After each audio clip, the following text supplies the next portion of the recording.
Some of you might know from, all the great movies he's written and Kiss Kiss Bang Bang, a film we did together. And he was a great choice for reinvigorating the franchise. He's a very kind of particular point of view. He's very offbeat. He's very kind of smart and clever. So, it's hard to keep these movies fresh.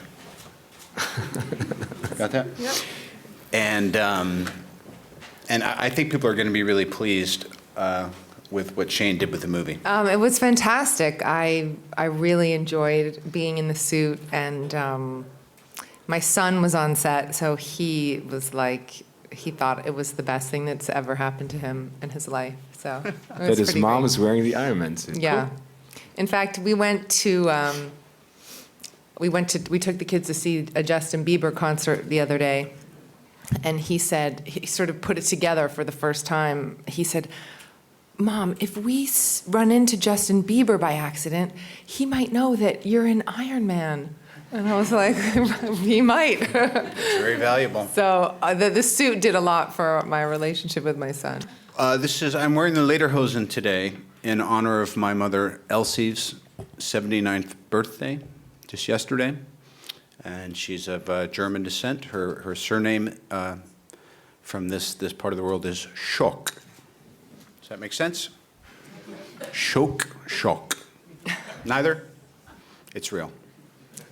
It's for Mom.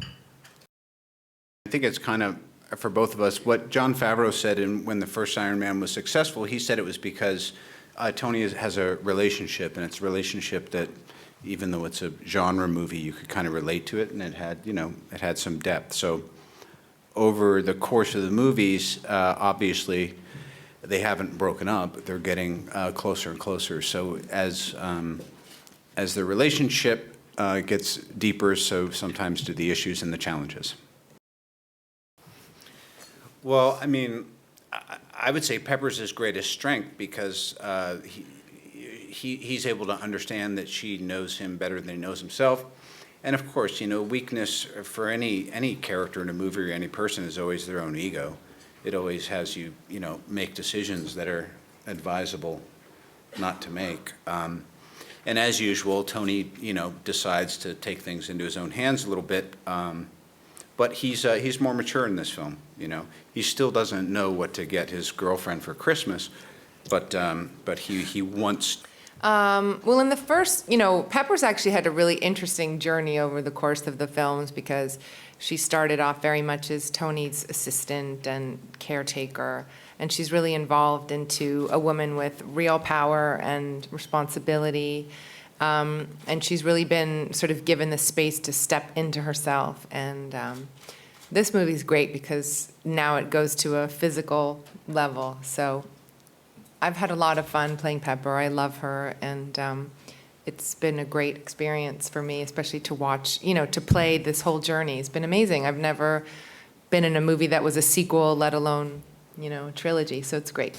I mean, look, I think there's nothing stupider than when kind of talented people show up and talk about a genre movie like it's some important work. We know that these are popular entertainment, but we think about them in a considerate way. So I remember talking to Pepper because when we were doing Avengers, I was like, I need Pepper in there. And then I tried to explain the plot of Avengers to Gwyneth, and she was like, just stop. I'll never understand this.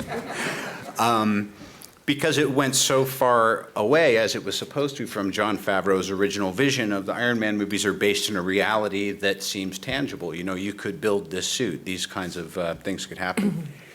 And we didn't want to jump the shark with Avengers. But I also thought, I just remember in some development meeting, I said, if the sky opened up and there was a wormhole and I saw aliens, wouldn't I just be a little bit nervous after that?